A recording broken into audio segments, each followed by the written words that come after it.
All right, so this is our first episode for everybody listening. We're starting a little bit of a different podcasting radio show. It's Woman Winning in Sports, and we have a very special guest. She was a stud back in the day, still kicking butt in her business, which is soccerbyrachel.com. Definitely check that out.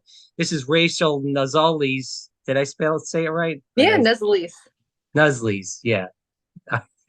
I'm trying to phonetically say people's names by the spelling, but regardless of that, Rachel was a former Wake Forest women's soccer player, also played professionally over in California, Santa Clara, and that area in general. She does own that company called Soccer by Rachel out in Maryland, and she does a lot there. We're going to talk about that, soccer, everything in the kitchen sink. Rachel, thanks so much for coming on. Really appreciate it today. Yeah, of course. Thanks for having me again. So kick this around to just start off the show because we've talked before, and I know some people have heard you on the program before, a different program, but I do want to talk a little bit more in depth about your soccer career and how your love for soccer started. I know you came from a sports family, but in general, if you could tell the audience about soccer in general. Yeah, of course.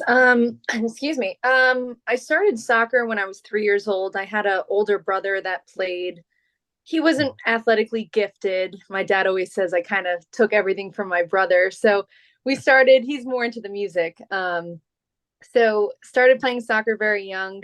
And I was extremely developed. So at the age of 10, I was 5'7", 135 pounds. I was like a little mini woman. So I would always play up 3 years at least. So I was always playing against older girls. Mm-hmm. I was fortunate to have really good coaches and support around me. I had a great private trainer. But I really just loved the game of soccer. I'd watch soccer. I tried to get in any sessions extra that I could, and I practiced a ton on my own. So I think that combination really helped me get to that level. But I started with club, played for my high school team. I did ODP, Yeah. worked my way up to making the regional team, then the national team. So I made the youth national team from age 12 to 20. I did play in the U17 Women's World Cup qualifiers, and I was the leading goal scorer for the US and had my first hat trick, which was the first tournament's hat trick, which was kind of cool. Wow. And then I went on to get a full scholarship to Wake Forest. I decided to commit there, play 4 years there. And then afterwards, I played in California for 2 years for the Blue Heat, which was in Santa Clarita. So during that whole process, I just genuinely loved the sport. I had great support with my family. I had great trainers, coaches, great teammates. So everything was perfect, honestly, to get to that level. And then once I retired, I did have two ACL injuries on the same leg. But that changed my perspective. I always say I kind of pivoted in a different direction, but still around soccer. So now I help kids all different ages. I would say my clientele is 90% female. So I Mm. think also being a nice, I guess, role model or representation of a strong female that can do it, has done it. I Yeah. think that's very motivating for young girls because I did not have a female coach growing up. I only had male coaches. Well, we're going to talk about a lot of different things that you just mentioned. I'm going to just kind of pull you back and go into the high school realm just to start off. We talk here about ECNL, ODP. You mentioned ODP in general. I just want to talk about that because there are a lot of coaches now, and I see this at the Disney tournaments, which I know you participate in with your girls. We'll get into that later. With that said, a lot of the college coaches don't like all their girls to play ECNL, ODP, and all these high level leagues along with high school soccer because they feel like the high school level is lower than obviously these levels that are extremely high as you've played when you were in high school in general. How would you, if you had a daughter and, talking to the girls that you deal with daily with Soccer by Rachel, what do you tell their parents? Because they look at you as you were a stud coming out of high school, top 5 in general, going to Wake Forest, playing in the ACC. They're looking to you for advice. So what advice would you give them? Because soccer's changed a little bit since you stopped playing. Is it to play just those highly developed leagues, or play both, or, what is it, one or the other, or both? What do you think? So I think it depends on the high school. Mm, I'm in Howard County, Maryland, which is, a soccer hub. So the competition in high school, both public and private, is pretty competitive. mm, I think it's really important for the socialization, for the kids. So they make friends, they have a little close knit group that they can hang out with at school. I think the friendship side is massive. My personal, I guess, journey is I did it up to 11th grade, and I did not do it my senior year for high school. yeah. My college coach recommended that I did not. He did not want me getting hurt. And then how ironic, I did it the next year. I Mm. tore my knee. But I still had the same friends. But I had a lot on my plate. And looking back, I probably should have. And I don't think it, would have affected my performance. The speed of play was slower, but I Yeah. don't think it was that bad where I'd create bad habits. I went to St. Anthony's in Long Island, and we were ranked number 2 in the country. So I was with other girls that were on the national team. So our team was stacked. We actually had good possession. We had good play. But we would beat sometimes teams like 9-0 in the first like 6-7 minutes. That's tough to watch. But would you recommend, because obviously the talent level is different for everyone, regardless of sport. If you see a girl that's got, in the higher talent regiment, just say, hey, listen, maybe you should go a different way, obviously, than somebody that's maybe not as talented as that girl.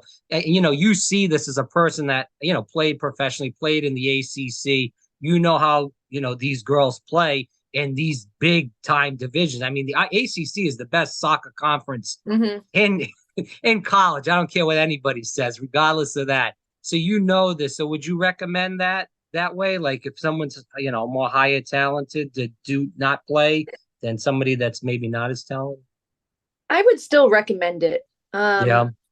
Yeah, I do train like a ton of kids now as well that are really high level. They're going to be, top 20 recruits in the country, and they're just loving their high school experience. They love their coach, the teammates, and they're doing really well. So I think also, even though the play might not be as efficient, you still need to be able to figure out a way to get past these kids, compete, be fit, work together tactically. So I think it's important. Um, if I can go back, I said I would have done it my senior year.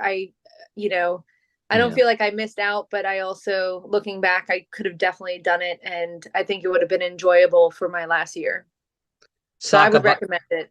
oh, sorry. Oh, you're good. Sorry, I jumped in. We'll edit that out. Again, for people listening, soccerbyrachel.com. Definitely check her out. It's Rachel Nuzzolese, former Wake Forest superstar, played professionally, played with the national team. The list goes on and on. We're not going to go down the full-blown list. I do want to get into this because there's a lot of talk about mental health. And, I coached high school girls soccer. Obviously it was a different talent level than you did, because you had a lot of these girls that were very, good. Whereas some of the girls, I was working with were good, but some of them just played for fun. And there's no, hard feelings with that. Because as you stated, Rachel, we need to have fun in high school in our younger years. Can you talk about the stress, though, that you see in these girls that you're coaching, but also you went through yourself playing ODP in these high level leagues as a young woman yourself? Yeah, it was definitely a stressful journey. Everyone always wants to make it to the top and they want to play professionally, national team, but during that time, your body's extremely sore and fatigued. I got some pressure from my parents, making sure that I'm playing at a high level. The coaches sort of put pressure on you, or you don't want to let them down. The mental side is massive. And I think why my training separates, um, I guess I separate myself from other trainers, is because I focus on the mental. Mm, So building confidence, how do you deal with adversity? Setting goals, little goals, like, can we, if I'm in for 10 minutes, like, don't focus on, oh, I'm a sub or I'm not getting playing time. It's, hey, how great can you do in 10 minutes? Like, can you connect passes? Can you get a shot off? Were you pressuring really good? How is your communicating? If you're off on the bench, like, were you a good teammate? Were you giving direction on the field?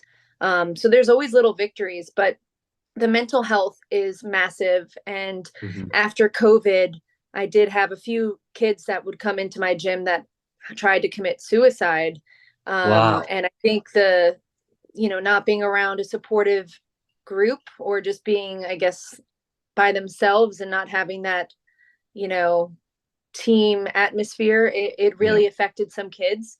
And then if they don't play well, I have kids that, are mentally just crying, and, it ruins their whole day. And I'm like, this is just an hour and a half of a game. What did you do well? What did you need to work on?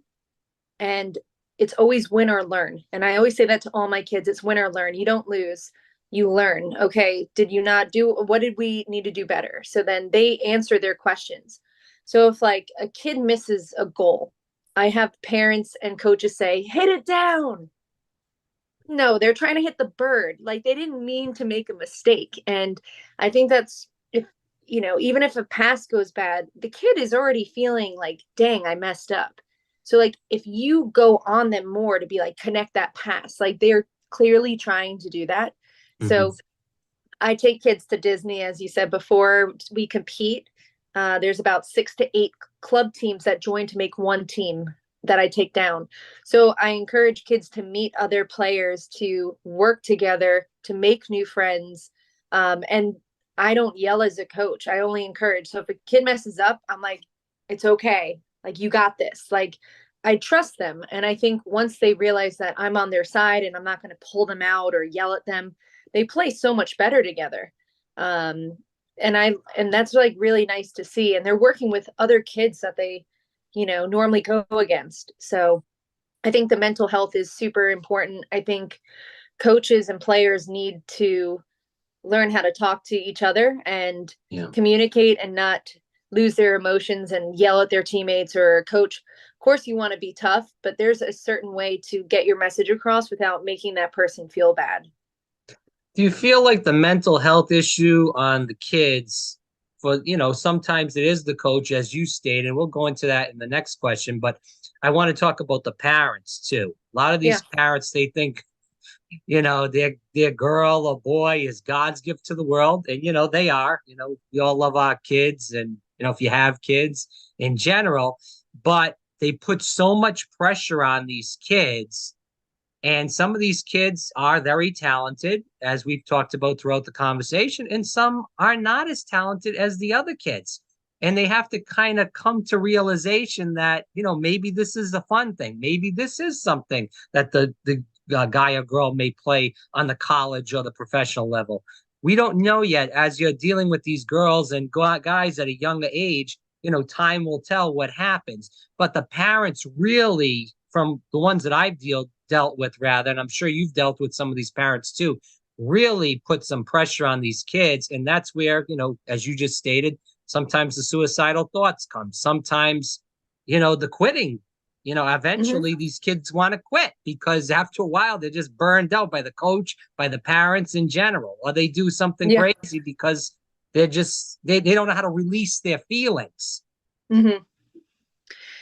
Yeah, I always say I had crazy soccer parents, and I had the resources to get the best trainer. I had the nicest cleats. I had great training. I had a great club coach. I had strength training. I had a nutritionist. So I had everything set No up for way. me, which was excellent. But there are certain things when I look back on, like, my youth soccer, it was so stressful because, you know, um, if I didn't play well, my parents would walk to the car and they'd be in the car before my team meeting was up. And I'd be like, oh, this is going to be not a good car ride. Um, I'd score a lot. That was, like, my thing. I love scoring, and I would score even at the highest level, like, hat tricks all the time, 4 goals, 3 goals. So if I scored two, that was not a good car ride home. It was, why are you missing? You need to make more runs. And I'd be upset a lot going home on the car ride. I'd be silent. I'd be like all mad. And then my dad filmed me. So it was like a gift and a curse. So Nice. um, he wouldn't film the whole game. He would just film little clips where he thought I was about to get the ball. So sometimes it would be a 2 second clip and then it cuts to another clip because I didn't get the ball. And then it would be a clip of me running and then I get the ball and then I shoot. And so I had all these little highlights, which was kind of cool to look back on. So the positive thing was I was looking at what I was doing so then I could actually review it and then fix it. But then Mhm. also he had the rewind button and would rewind it like 20 times to be like, why'd you miss? Why'd you miss? Um, so looking back as well, I always joke with my dad, I'm like, when you film me, he's like, yeah, he's like, I was just trying to help you be the best. And I think Yeah. parents kind of get into that where they get lost, where, they don't want their kid to do bad. They want them to succeed. But how do you do it without affecting your daughter or making your kid upset? Because some days I'd be like, I don't want to watch this. And he'd be like, you're watching this, like, or go out in the yard and kick more. Like, I don't want you missing. So I Right. definitely was, I learned what not to do. So when I'm with parents that I could see them going down that path, or, in a training session, I'm training them, they'll kind of yell out something like, on your toes. I'm like, you don't need to be talking right now. Like, let them figure it out. I will give them cues, but like, you be a dad or a mom. I'm going to be the soccer coach. Like, if I'm here to be your trainer, like, don't just ask them, how'd you do today? Like, just ask questions. They answer their own questions. They know how they did. Um, you'll get like kids that are 8 years old where you're like, how'd you do today? And they're like, good. They don't actually know what they did. I'm like, what could you have worked on? They're like, I don't know. Like, they really don't. But when you get older, like when you're around that like 10 up age, kids are very aware of how they did. And at the end of the day, soccer, they put just too much stress on these kids because it's just a game. Like, you're playing a game. The game's over with. Now you have schoolwork. You have to be a good person. You have to socialize. You have to treat people with respect. It's just like a little blip. But um but yeah, I had the crazy soccer parents, and no, growing up with that, I told you, it was good because I could really push myself, and I had to improve and always make sure that I was improving and not just settling. But then it was also the side where I'd have a lot of car ride homes crying, or I was super Mhm. stressed that I didn't play well, or I thought I did. And then I was second guessing myself. Did I not play good? So that was just like a little bit of a headache when I was growing up. But once I got to college, they really realized, like, all right, let's just give a thumbs up. Like, she knows what she's doing. She got to Yeah. this level, that's that. Well, I want to get into this because just kind of putting the exclamation point on this topic, Rachel. And again, we hope people go and check out the website Soccer by Rachel, find more about Rachel, what she's done in soccer, and what she does as far as a business with a lot of these kids that she takes to Disney, trains, the list goes on and on. This is over in the Maryland area. I want to get into this, Rachel. And then socks, and I should mention too, before we get into this question, Soccer by Rachel, Instagram and Facebook too. We should definitely mention that because most people do go on that stuff on social media. There has been a lot of abuse scandals, specifically in women's soccer. I think back as a person that was a Gators fan, still follow the team, know a couple of girls that are still playing, that there was issue back in 2021 where they had brought in this coach from University of Arizona, and it came out that a couple of the girls almost committed suicide on that team. There was issues with eating, that the coach would make fun of their weight. Really extreme stuff. He was there for just a year, and they, finally cut him loose once they found out all these issues. And it was funny. It's not really funny, but ironic, I guess would be the better word, that a lot of these girls spoke to a lot of the women that played for this same coach at Arizona before he came to University of Florida, and they said he was doing the same things at Arizona. So it's a cycle. We've seen this in the NWSL where they've had to get rid of even women's coaches, one or two women's coaches with the Orlando Pride, where there was issues similar to this, not exactly the same. What can we do as fans, as as you as a player, and even the girls coming up that you're teaching? What can they do to make sure that if they see something that's wrong, whether it's being touched, whether it's being violated because they're being made fun of in any different area. What can they do to make sure they call this out right away before it gets out of control, like it did in these other situations in the NWSL in college? Yeah. Um, it's interesting because my college experience was Yeah, I didn't not want to what bring it I. up because I didn't know if you wanted to go into it. Oh, So I have no proceeded around problem. it. Yeah, I have no problem talking about it. So I went to Wake Forest, which is, a prestigious university academically. The sports are always, for the female side, we were always top 10 when I went there. Right. And my college coach was completely verbally abusive. Yeah. I would say borderline physical because he would make us run into the ground and make us throw up. He would take our phones away when we were on away trips. We had three Oh, girls that got drinking citations when we traveled. So we come back and we're like, man, we're all going to be running, right? So we have a good practice. He's not saying much because normally he would drop 20 to 50 F bombs at you at practice and not in a nice way, like, vein in his head, spitting, like mad. wow. And we had lift and he's okay right now. We're like, oh, maybe we won't run. He says, get on the track after lift. So we all get on the track and there's a seat for this one girl. And he says, sit down. He said, you're going to watch your teammates run until they throw up.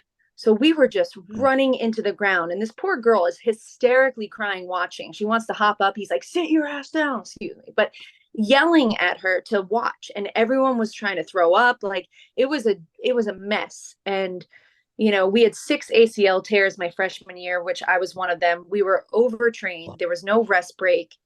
It was just constant, it was a Sounds terrible like a environment. sorry to interrupt. Sounds like a football atmosphere instead of It soccer. was, I mean, it was a terrible environment. Like if that's Yeah. football, like then I don't want to play football. Like I just remembered just being fully aware of what's going on. And I would mention it to my academic advisor, the actual trainer that's listening to this on the sideline, the athletic trainer.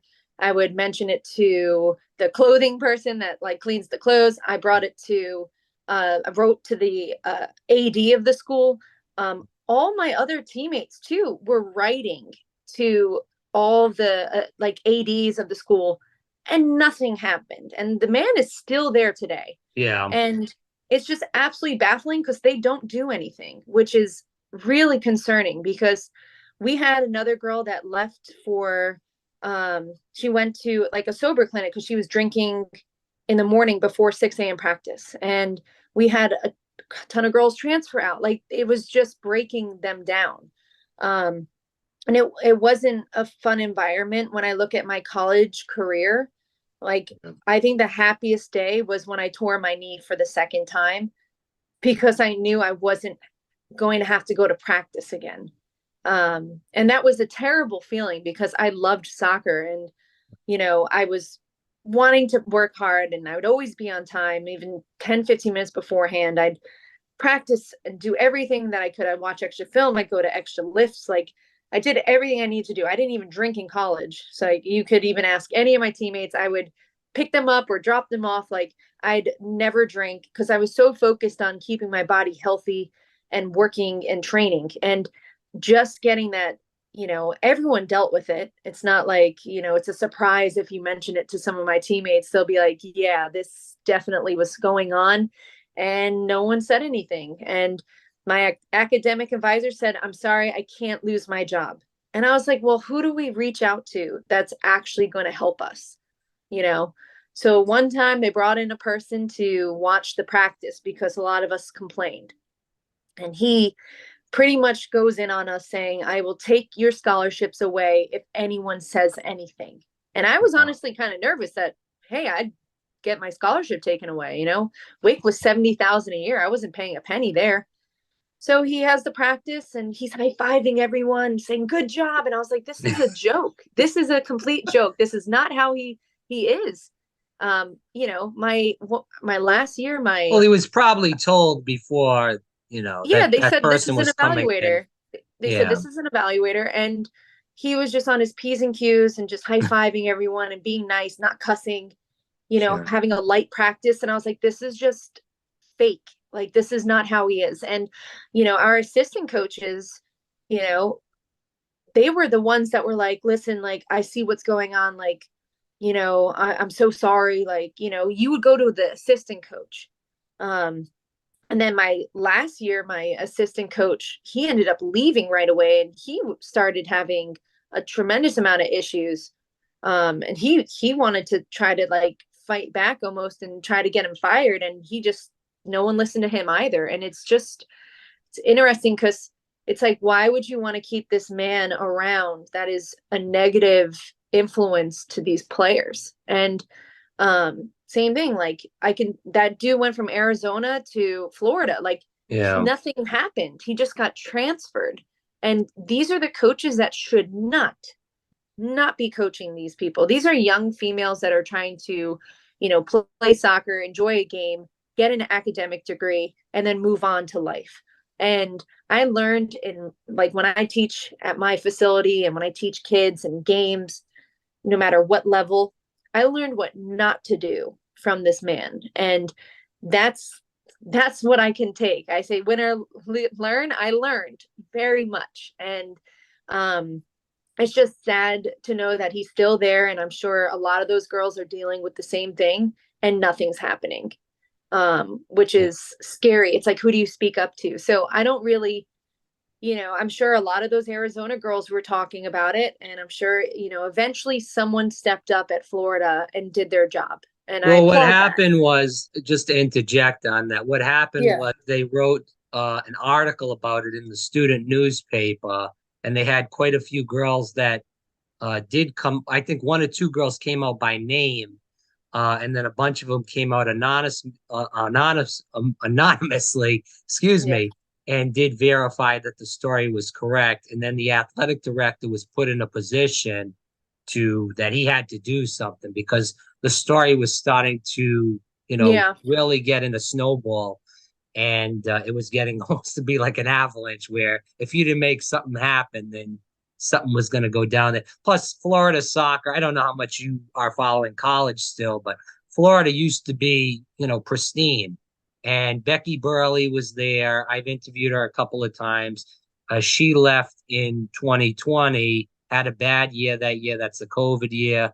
Then this guy came in 21. They did horrific. And then now they have a woman's coach, and she's starting to get them a little bit back in better shape. She came from Division 2 over in Yeah. Daytona Beach. But regardless of that, so my question to you is, do you still have any dealings? Because you were, and I'm not just trying to blow you up, but I'm being honest with the audience. People can look this up. You were a stud over at Wake Forest and played extremely well. You did have the injuries, but regardless, came in there as one of the top, 5 recruits in the country. With that said, do you have any kind of relationships with this school at all? The soccer program? I know obviously probably not with the coach, but No, I have a few friends that, I was very close to, and I still keep in touch with them. I'll go to their weddings, or, you know, they're, you know, they're having babies now. I yeah. still, my assistant coach, Tim Santoro, he went to NC State and is the head coach, and he's doing quite well, but he was a good guy. Like he would lift you up if he saw that, he was breaking you down, and he was always there. And, he was a big help. So I still send kids to the NC State ID camps, or if I know a kid can play at that level, like I'll send kids that way. Yeah. But I have not gone back to Wake Forest since graduating in 2014. Yeah. But I'm not going to go back until he is not there. So um, that's how much I dislike him. But, I just am amazed that someone can be that cruel and, strip someone's enjoyment of soccer. And after tearing my knee twice and Yeah. graduating, I found love again, teaching at Soccer by Rachel. It was my own environment. I was in control of that environment and that standard of what's allowed to happen in my gym. And I wanted to make sure that no one felt that way. And everyone, when they left, were motivated to come back. They wanted to Yeah. play soccer. They enjoyed it. They learned something. So I think that was, why my business is successful, is because, and my trainers are fantastic, and there's a certain guideline too of what I expect from them. And personality, just being a good person, playing at a high level. So everyone has played D1 in my gym that is a coach. I have a few professional players that have played. So, keeping that, high level soccer, and then also being a good person, I think kids need to see that. But I've had a few trainers that just weren't really motivating, and they left. They go right away. I not stamping or approving of that. You have Mhm. to, you know, do those things right. Um, but yeah, it's pretty interesting. But I don't know Why what do else you they could feel do. like Like he's still there, and why do you feel like no one has really been able to get whoever it is, the athletic director, the president, regardless, to find out really what the heck is going on? Is it because there's just that winning atmosphere there and no one really cares? Do you feel like this guy has some sort of influence with the athletic department, that he knows someone? I'm just like trying to figure this out, because this has been going on for quite a long time, it seems like. yeah, it's honestly, it's when I left that year, when I Yeah. graduated, they went and they didn't make it in the NCAA tournament. They went to like 80 ranked. Like their program was like shot. And Mhm. so it wasn't like he's a winning coach. He's a, you know, coaching tactically, I would say he was an average coach, like being in this field. Like it was just amazing that I was like, why is he still here? Like there's better coaches. My club coach is one of the best in the country. I'm like, he would have been so much more motivating and actually been a great example of like, this is how to do it. I Yeah. wanted to commit to um, UVA with Steve Swanson, and Yeah. I had him a part of a regional event in Italy. I went for Italy for 2 weeks, and I would be tearing up before a game with his speeches of how motivating he was. And I was just like, wow, this is absolutely incredible. Wouldn't yell, would get his, communicate. I learned what to do off of this man. I was like, this is absolutely incredible. So I wanted to go to UVA because of Steve Swanson. He was incredible. And he's still there today, and they have an amazing program. I'm sure the kids are extremely happy. He was just a genuine dude. But I didn't like the campus when I went. I just didn't like the campus. So, but I wanted to stay in the ACC. And then when I went to Wake Forest, I didn't even know what Wake Forest was. My brother was actually touring for college, and we got lost on the campus. We could not get out of the campus, and we just started walking around. And I was like, this is where I want to be. I was like, this is amazing. And then I found out that they were good at soccer. They were Division 1, but I never heard of Wake Forest. I'm from Long Island. If Yeah. you ask anyone in Long Island where Wake Forest is, they're like, Michigan. No one knows where it is. Um, so the only thing that was holding me back was I didn't like the coach when I met him. And I think that was, you know, foreshadowing like, okay, well, this was a problem. But I thought, if the coach leaves, would I be happy being at the university? And I loved Wake Forest University, the academics, the food, the environment, everything was gorgeous there, except the soccer coach was the problem. Which Um, is most where you were going to spend most of your time. yeah, I was, my freshman year, it wasn't bad. He was really positive at Yeah. first. So I scored 9 goals and had 11 assists in 10 games. Wow. And then I tore my ACL. Yeah. And I still made freshman all team and all these accolades by just playing 9 games. Because most kids, honestly, they'll finish a season with 5 goals. Like I did it. I was averaging a goal a game. I was averaging like 1.05 assists a game. Like I was killing it my freshman year. And once I tore my knee, I'll never forget. I was in a locked out brace. I went to crutches into his room, into his office, and I started crying and I said, I'm sorry, and I felt bad because they invested a lot of money. I was on a full scholarship, which is extremely rare. And he Yeah. said, you let us all down. And I Sorry just for was, laughing. I think I that's just know, I'll insane, never man. forget those words. There's certain things you remember. And he said, "You let us down. You let us Yeah, down." And I remember I was crying. I had my head down. I left the room and I really thought like I did something wrong. And I never wanted to get hurt. This was a massive injury that I never right. experienced before. I didn't know if I'd be the same. So right when I came back, just he was up my tush, like just yelling at me, effing keep possession, effing what are you doing? Effing faster. It Like, what seems the F like are you you were doing? kind of his, and I hate to say it like this, but it seems like you were his meal ticket. And when you got injured, that was like the end of the season for him. Yeah. And I don't I know if mean, you see it that way. oh, I mean, I sure did. I mean, he invested a lot of time and money, and I let him down. I wasn't there anymore. And after that, they were starting to lose. And it was just kind of like, I didn't want to get hurt. Like, I was out 9 months, but then it was just such a high standard when I came back to do this again, and um, just be punished with running and all this stuff if I didn't play well at practice, get yelled at. It was just, and before the University of Florida, they were talking about, wait, he used to call us BKs, big kids, BKs over there, the big kids, and I was part of the big kid group. You know, it Are we wasn't funny. talking about height or weight or what? Both. You were like, if you Oh, were, I'm okay. I'm 5'8". Yeah, Um, yeah, right. I played at like 155. Like I was not a little girl, and I would be Right. part of the BK group.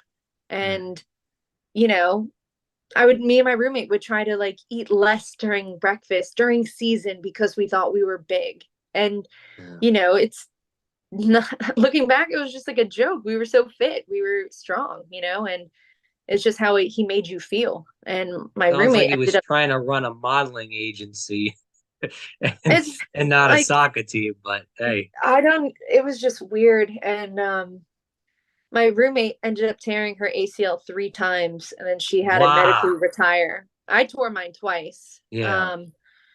My our roommate, we had this dorm, and there was 4 rooms. So there was me, I had 2 ACLs. Across my hall was Kelsey, who had 3. The one next to us, her name was Taylor, she had 1. And across was Allie, who had 2. And we were called the ACL suite. And it was just a joke. It's terrible strength program. We had 4 strength coaches coming in and out. We were doing the same program as football in season. There was no rhyme or reason for our strength. I have my strength and conditioning license, and I work and do Oh, strength with kids. There was no periodization at all. It was just random strength exercises that possibly could help. Like looking back, it was, the rep scheme. It was just a joke. we'll end with that. I do have some more questions, obviously, about the business, but it just seems very unfortunate that you had to play soccer in that atmosphere and a time in your life where, those are the years you were supposed to remember, really enjoy soccer and enjoy college life in general. And it seems like it was like a horrific disaster, honestly. Yeah, I it was. feel sad to laugh, but it Yeah. seems very truthful. Yeah, like looking back now, I don't ever really think of it, unless it's like brought up, but it, Yeah. it was really a crappy environment. It wasn't Did you ever fun. think about leaving during that time? I mean, you're dealing with all this Sure. bullshit in plain English. Yeah. I hate to swear, but what's true is true. Yeah. And just, I yeah, go ahead. I wanted to leave, and he one time he could just tell, like, you know, I have like a very stern face. So if I'm not happy, you know, Yeah. I'm normally very smiley. So certain practices, like, I'd just constantly getting yelled at and worn down. It's just like, I would never disrespect him, never talk back. But he would be like, if you want to transfer, no one's going to take you like off of your knee. He's like, you're not playing good enough to get anyone to want you. And he would say that to me all the time, where I'd be maybe like, maybe he's right, like kind of thing. And I'll never forget, I tore my knee for the second time, Yeah. and I went to Duke for both my surgeries. And I was Oh, standing outside Duke with crutches. My parents were parking, and the whole entire women's soccer team came up from, I guess, our practice, and they were walking, and each one of them stopped and hugged me. And then This Robbie is Church Duke said, or Wake "This is Forest? Duke. This is Duke. This is me waiting Okay, outside to get rehab or get sure. my knee checked." Each girl hugged me, each one. And then the coach hugged me and said, "Rachel, if you want to do your 5th year at Duke, we'd love to have you." And I was like, this is after my second knee. Like, I was just so blinded in that environment of just being told negativity that I was really believing it. And then after that, I moved to Maryland, and I was at the University of Maryland. Yeah. I was like a soccer coach there, right after school. So this is when I finally rehabbed. I was fine. And I was like, they do the coaches and the players game. So they're like, "Rachel, hop in." And I was like, I haven't played in a while. Like, sure. And I remember I scored a hat trick, and all the campers are watching. And the coach afterwards, like, "Do you still have your 5th year? Like, we'd love to have you at Maryland." And, I was flattered, and I was like, no, like, I was just so mentally done. I was like, I do Yeah. not want to play anymore. Like, this was fun, like a little pickup game, but like I'm not trying to do that again. But yeah, he made me My feel like I question wasn't is, good enough. sorry to interrupt, Rachel. My question Sure. is, now, and we'll move on because I don't want to make this all about one person that seems very, self-conscious of himself, I'm sure, and has many other issues in general. But it seems like now with the transfer portal, I don't know how this guy is surviving. I would think that these girls would be zipping in and zipping out if he's still doing all kinds of that crazy crap that he was doing. That's just me. That's personally what I would do. Yeah, but I didn't leave. Yeah. Yeah, but it is different though, Rachel, now because there's the NIL, and I'm not saying, especially with soccer, because basketball and football are making all this money off NIL. It's very hard for these other sports to get any kind of NIL money. But regardless of that, with that transfer portal, these girls can come in and out. It's not they have to wait a year or wait 2 years and sit Yeah. out and red shirt and all this stuff. That stuff is gone now. They can go in Yeah. and out. So I mean, I don't know. I don't know what's going on at Wake Forest, but regardless, I would think that he has a lot less control than he did at the time when you were playing due to that transfer portal rule. Yeah. I don't And know. if that's the case, I hope, people don't do what I did and just wait, Yeah. um, if they know that something's not right, like they need to do something about it, and hopefully someone will do something about it, at that level. But You that's ever all you look? can hope for. Do you ever look back at that time? Take out the coaching aspect, but in the playing aspect, that if you didn't blow out your knee twice, what could have really been? Oh, I always think of that, why did this happen to me kind of thing. I didn't Well, not drink. even just the negative, just like saying, like, if this, just if this didn't happen, we talk about, you played with the national team, even going back to that, or playing in, the NWSL has really grown. I know you graduated, what was it, 14 or 15? 14, right? 14. Yeah. Yeah. So I think they were still in the WPSL or one of those, some hmm league like that. But regardless of that, stuff has really grown. um, but anyways, I just was curious about that because again, you were very highly ranked in college and you were kicking ass, taking no prisoners before those blowouts. And I think, what could have been. Yeah, I always, I see certain teammates that are still in the national team, and, Yeah. I'm proud of them for sure, but it would be someone that I would hope I can go against to beat them, So I always like think, I Well, could still be there, but I'm not it is there. rewarding though what you're doing now with these young girls, especially that you're really helping them grow not only as soccer players but individuals in general, and you give them Yeah. hope. And you can tell them also, and I'm sure you do, about when they get to that level, if they do play in college, not to stand all the BS that you went through, and how they, now they can figure it out from your experiences that they won't tolerate all that nonsense that was being thrown your way. But I, Sure. I do I do want to kick this around. So, we talk a lot about soccer in general, and I do want to talk about this. It seems like it's changed a little bit. That as far as even going back to the national team this summer, They came out, they didn't look as in sync. We could talk about players retiring. We could talk about the team. It's like a, mix of young and old, and that they weren't really in sync. You can give your analysis on that, but it does seem like the international leagues are really pushing past the NWSL now, especially with talent. Seeing a lot of American women go over and play overseas in these international leagues. And even the world stage, these countries that were not good at all 4 years, 8 years, 10 years ago, they're really kicking butt now and moving up the ranks. What do you see as how soccer's changed since you stopped playing in general? Do you feel like the world is starting to move forward and, maybe leave the U.S. in the dust? Or do you feel like the U.S. still has a chance? I mean, I think this World Cup kind of proved it. There's great talent, and I think money is being invested more into women's programs around the world, and there's Hmm. better facilities, there's better grounds for facilities and coaches and nicer uniforms. So players are starting to feel appreciated, and they're in really good environments to thrive, and they're getting rehab, and they just have more resources. And I think before, I always think of the Mia Hams, that era is, many US was the one that was doing it, and that's I think what started the whole entire, US women's soccer's strongest, and we kept it up for quite a few years. And I just think now, I just think, there's more leagues for these women to play in, there's more resources.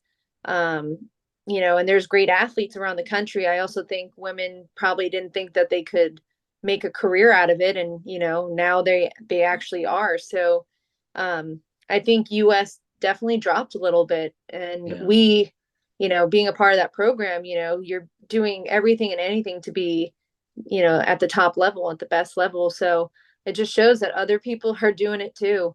So I think we need to figure out how to get back on top. But yeah, kind of what you said. I think the ages were kind of an issue with the, players retiring. I think maybe some of the players were too old. I think they were names. So I think that was trying to bring people in to watch. But I think the coach was an issue for the players. I Yeah. don't think they were playing well under him. Um, you know, I just think that it was a breakdown. I don't think a lot of the games they didn't have possession, which is kind of like our standard of good soccer. We weren't scoring enough. I think the first game we won 3-0, like that should have been Hmm.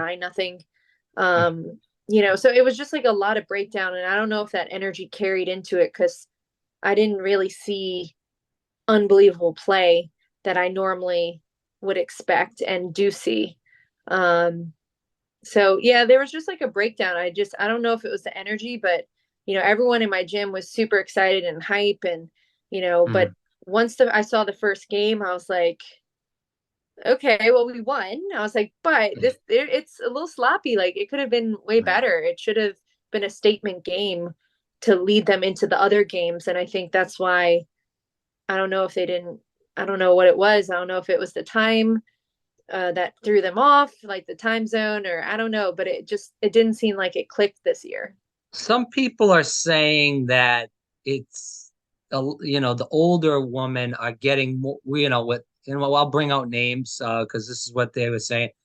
People like Alex Morgan, Megan Rapinoe.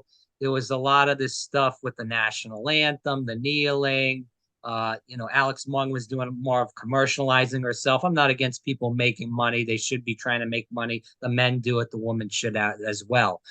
But it seemed like the young players weren't really as, I guess, involved in, the commercialization, whereas these older players like Rapino and Morgan were pushing this other narrative about commercializing themselves, making political stances, regardless of what you think of the president, the vice president, whoever the heck it is.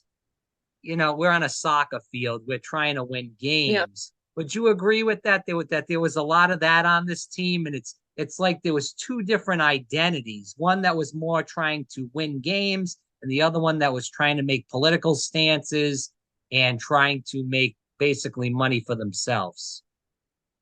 I'm with you on it. Oh, okay.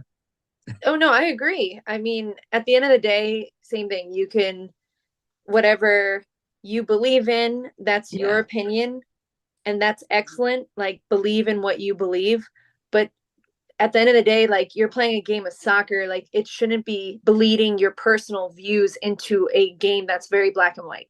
You're playing Right. soccer. Um, and the older women, I don't know how old Alex Morgan is now, like She's, 37, I 30, think she's a little bit young. I think she's 30. like 34, Oh, 33, she's way something like. younger. Rapino is how old now? She's in your what you just said, around 37 and stuff like Okay. that. I played these women when I was in 2012. I played with them. Oh, And wow.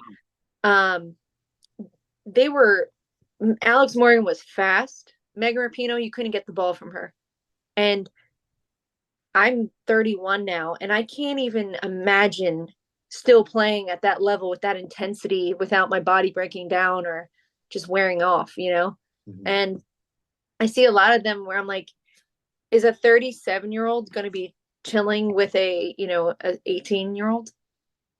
Like, hey, come over. Yeah. So I think there was a huge gap with the team. And I think that's how you kind of saw it with the marketing is, you know, Yeah. no one really knows the younger players, but they could have been focusing on them because they're the future of tomorrow. These are the women that will be playing because these other women are going to be retired. Yeah.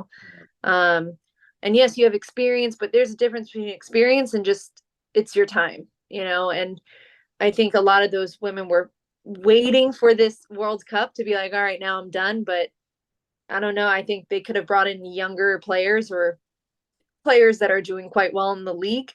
Um, that could have done just as good of a job, I believe. Yeah. I just really wasn't impressed, and I'll end this here because I want to move into the business, and I do want to be gracious with your time. The national anthem thing has nothing to do with soccer. Just stand up. Whatever your personal beliefs are is fine. I just was very unimpressed with the dramatics that were going on with a lot of these games. And it was just not like the team used to be when they won back in 15, even when they lost to Japan in 11. It seemed like that team was all about America, all about trying to grow the game in the United States. This team seemed like it was more about all these political silly stances, and it was just, and you saw people. It was kind of sad to see. I'm sure as a soccer fan, you saw this too, that there was a lot of people, rooting against the U.S. because of all the political stuff. Again, Mm-hmm. whatever you think, Republican, Democrat, whatever, it's just sad to see that it was because of all this other gobbledygook nonsense. And again, as you stated, it was not about soccer. It was about making political stances and seeing how, in tune you were with what was going on with the country. But we'll Yeah. move forward with this because I want to get to these questions about your business and also two audience questions. We talk about soccer by Rachel. Obviously, we've talked throughout this interview about your career playing soccer. Can you talk about how it started? Um, Soccer by Rachel or my career. It's soccer by Rachel, correct?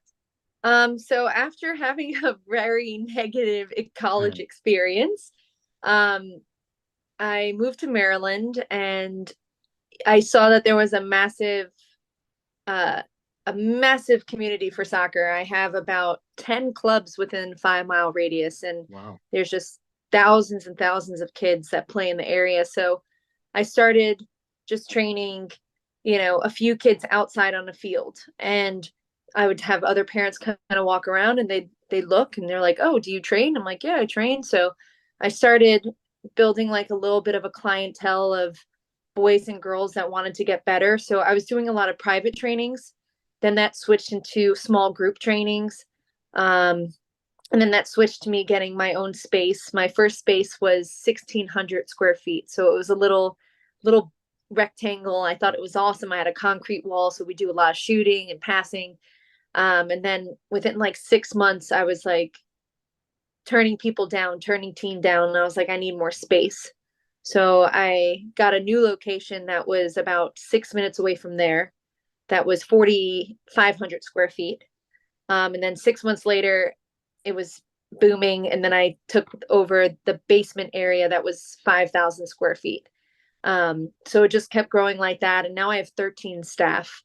Wow. But yeah, so it grew and, you know, it was more like I was nervous at first to have someone else come on because I was like, are they going to do a good enough job? Are they going to see what I'm seeing? And um, I would work with these trainers for, at least 10 hours one on one of explaining what did I do wrong on this? And they would have to correct me or give certain cues. And I would write all of this out on part of a template. So it's like kind of what I expect, being positive, high five, saying good job, just talking to the kid, how's your day today? I Yeah. have a certain standard. And then I started bringing on really good people that helped grow that vision, if you will.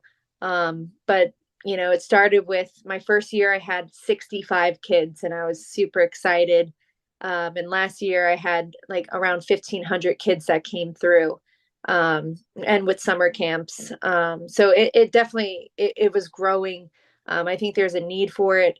A lot of kids don't get the attention and need that they have at a club level. So they need to get that extra training. And I did it myself. And my private trainer, his name was Mike Demakis.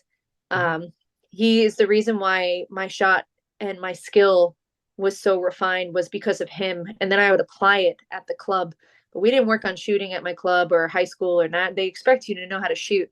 So I was just, Right. getting that done with my private trainer. So I knew how important it was, to do that. So that's why I started doing that and I started loving the game again. And, I can help kids, with the mental side, the physical side, the passing, dribbling, shooting, receiving, speed of play, decision making.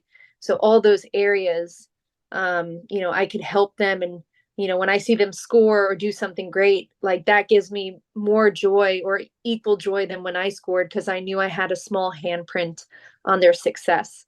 I'm not playing anymore, but I can see them do my little move or something I taught them, and I'm like, they're learning and they're applying it. Like how amazing is that? So I get way more gratitude now watching and coaching rather than when I'm playing. So now I'm just like passing down the torch because I have four kids that are on the national team now that come in to train. Mhm. And it's really like awesome to see and then helping them with that path of just, okay, like don't be stressed, enjoy what you're doing, know what you know, apply it. Like if you have only a certain amount of time, do your best. Like don't be stressing about factors you can't control. Um, so that's kind of how Soccer by Rachel was made, was because I knew how negative that environment could be and I wanted somewhere where people felt safe. They wanted to play, they want to come back, they want to have fun and they enjoy it. So spreading the love of the game was my main mission, when I opened Soccer by Rachel.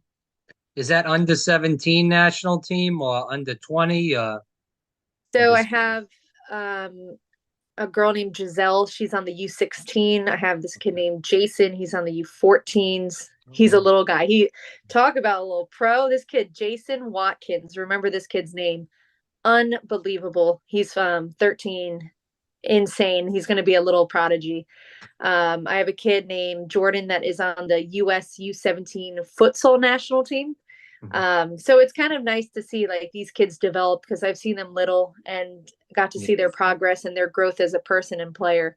So it's really nice. I want to talk about this, and people can go to the website soccerbyrachel.com and find more about this. You have what you offer, I should say, on the website. It says training, camps, yoga, and then the Disney. We dabbled into a little bit about Disney, but didn't really go deep into it. I do want you, if you could, as we go towards the end of the interview, a little bit about those four different topics of what you do at Soccer by Rachel. Yeah, sure. So the training aspect, we do one-on-ones, we do small groups, semi-privates, team trainings. Mhm. So whatever environment you want to be in, that's kind of what we focus on. We have strength and conditioning as well. So the injury side, our strength coach, Ricardo Islas, he does all of our injury prevention and strength training and speed training. And I have a gym downstairs as well for that. My summer camps are a nice fun hit. So I do tie-dye at my summer camps. We get ice cream. We do water balloons, sprinklers. So I want it to be a fun environment and not forget that kids are kids. But the tie-dye is definitely something that I've been doing. I think this is year 7 now. And just seeing all the kids each year, they come in with their tie-dye. It's really nice. I get to see their creativity.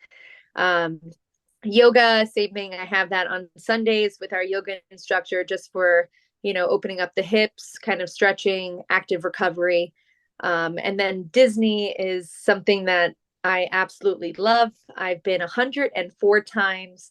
I go about 5 times a year. It's something that I absolutely love as a kid. I'd go there quite often.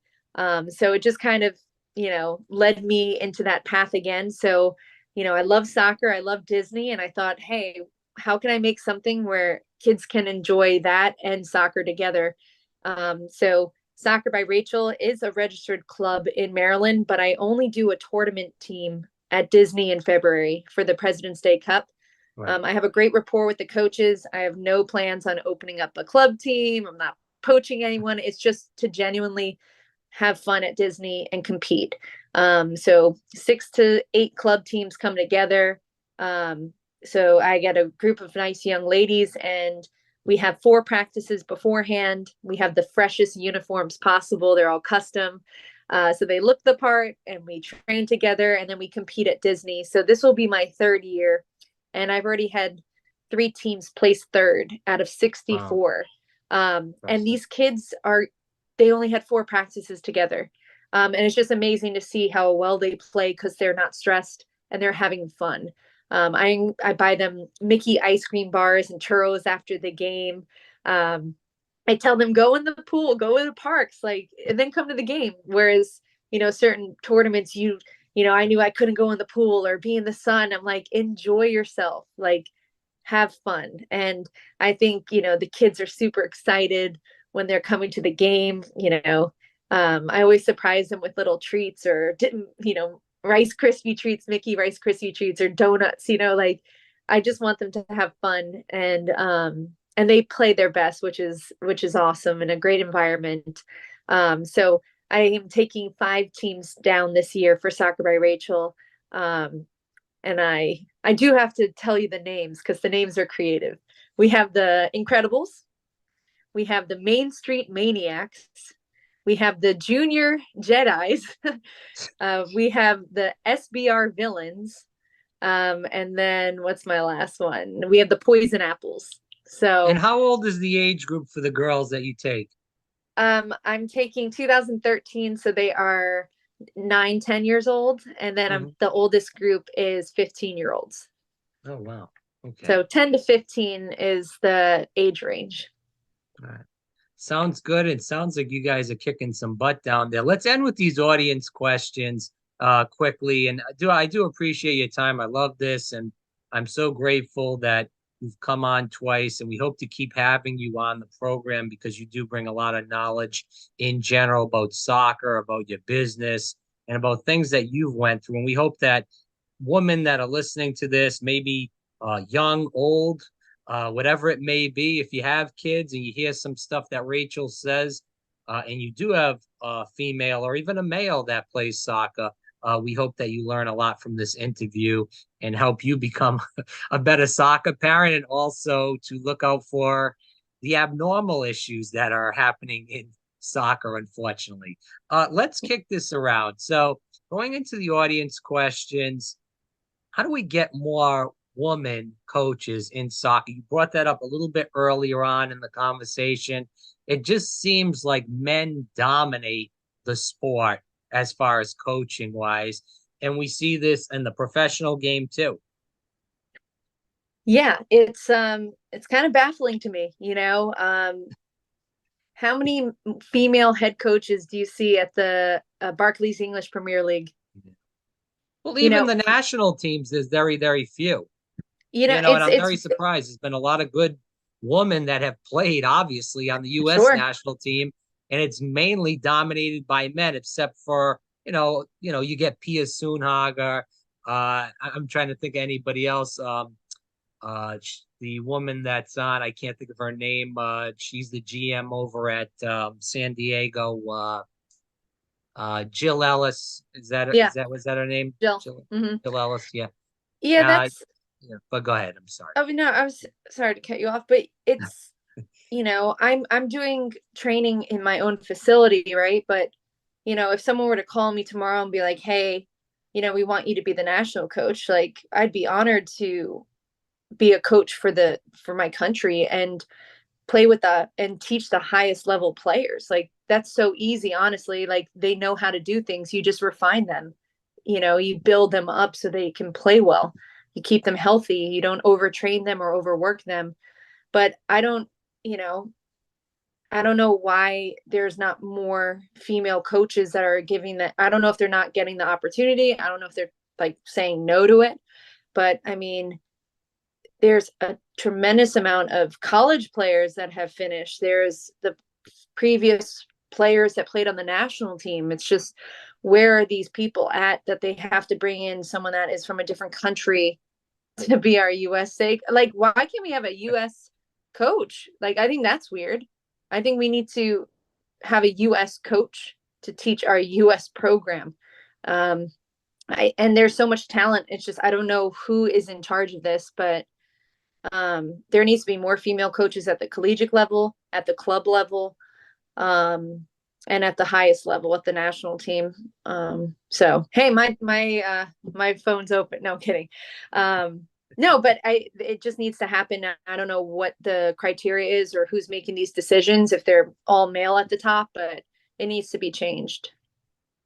We got this question a lot. I have to ask you this. We've asked quite a few women, whether it's soccer, basketball, the list goes on and on, of people we've had on here, because this is obviously a big issue in America. I have to put you on the spot here. Sure. We see the issue of trans women playing in women's sports. Most women are not interested in having this happen. I think of this. Obviously, I don't have any kids, but if I did have a woman or a girl, I should say, as a child, I'm paying money for her to go to camps and, having her to go into soccer by Rachel for years upon years. And you're teaching her how to play great, or, even if it's basketball or whatever it may be. And then all of a sudden someone comes and, I'm not trying to discriminate against anybody. I'm trying to play very much of a tightrope atmosphere here. But I do wouldn't appreciate it if someone comes in like what happened in the swimming issue with Riley Gaines, that this guy came in, he transitioned after 1 year, and he just crushed all these girls that had been training for years upon years on end. You played soccer in college. If a guy came in there that transitioned to a woman and just, obviously the height is different, the body is different, the physicality is different. We're being honest. I mean, it's what's true is true. This is not some fantasy. How would you feel about that? Frustrated. I don't I don't think men that have transitioned to being a female should be in a women's league. Um, Why I, can't they I have their own league? Is my thing. sure have God your. bless them if they do. I think that's the best solution, is make a league for people that want to do that. And I have some kids in my gym that have transitioned. Um, But you I've never had see, just to interrupt, and I'll give you as much time as you want for this.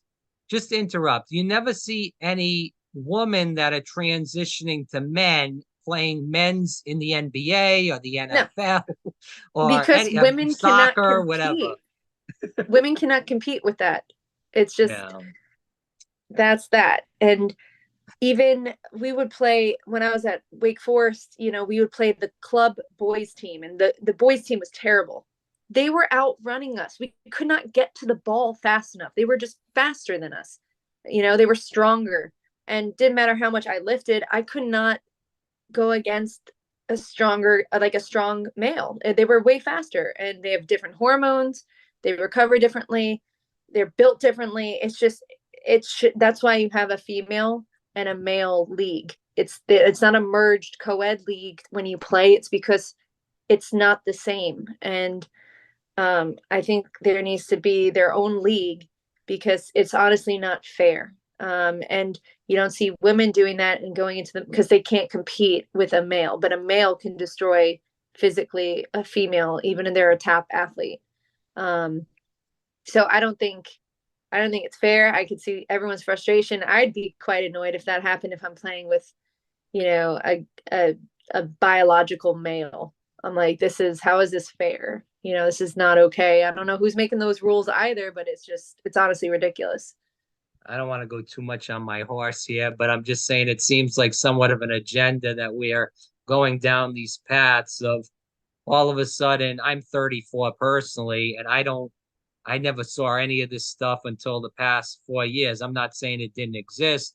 I'm just saying there's a big push in some of these schools for this stuff to happen. And Yeah. it's very sad for, again, the women that train extremely hard, their parents that put a lot of money into them going to camps, having trainers, such as what you had. And then all of a Yeah. sudden, some guy just comes in and transitions, and all of a sudden, the glory that you were supposed to get gets taken away because some guy wants to transition. I think that's very messed up.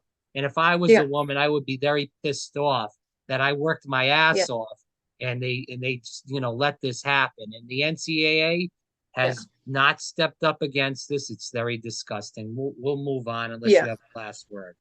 No, I agree with you. And the same thing how I couldn't no one spoke up with, we spoke up and my college coach didn't do a thing. It's no different. Like, these women are speaking up and nothing's happening. And same thing. It's disgusting. It's frustrating. It's baffling. And yeah, same thing. I'm 31. None of this was in discussion ever when I was playing in Growing high up. school, college. It's just recently. And yeah, I believe there is an agenda that's being pushed right now. You see Rapino coming out and saying that she's okay with trans women playing in women's soccer. I mean, it's yeah, because she's retiring. She's over the hill. She doesn't care anymore. It's a joke, but give me a break. Yeah. Anyways, Yeah. sorry. I'm fed up with all the nonsense. Yeah. Our last three questions. Again, soccerbyrachel.com. We'll calm down and ask some nice, clean cut questions here with what was your greatest soccer moment? Because you had so many great moments. Again, highly recruited, played extremely well, but did have those issues with the injuries. But besides that, you were kicking ass. I would say my greatest soccer moment was um, when I did score a hat trick against El Salvador in the World Cup qualifiers in Trinidad and Tobago. I was the youngest on the national team, and that was my first start. I was normally a sub, and then I got my first start, and I was like, I am not letting this opportunity like slip. And I just remembered I was feeling good. I did everything. I slept good the night before, and I was like, I got to do this. And I all three goals were one-on-one breakaways that I slotted in the corner on the ground, just right to the corner. And I just remembered after I was just so excited. I was like, I did this at the highest level. Like I was like, I did it. Um, and I remember the national anthem, and I was crying during the national anthem when it was happening. And I stood and I was crying. I was like, this is, I was just so proud that I worked so hard to get to that level, and then to play that well. That was one of the greatest moments. Well, listen, I want you to end with some good advice for any young woman that's listening, that loves soccer, that's playing. Maybe they're listening in the car with their mom or their dad. If you could give them some advice as we end this interview. Yeah. Um, have fun, enjoy it, win or learn. Um, you know, pick up soccer is, a small part of someone's life, but it's a bigger part when you pick up the things and the values that are important, respecting a coach, having friends, dealing with adversity, setting goals, having success, not having success, figuring things out. And that soccer is going to help you so much along the way into your regular and normal life. But really, it's have fun, smile, and do what you love and enjoy the process. Well, thank you for that. Again, soccerbyrachel.com. If you're in the Maryland area, definitely check her out. Rachel Nuzzolese, thanks so much for coming on. Really appreciate you. Yeah, of course. No problem. Thanks for having me.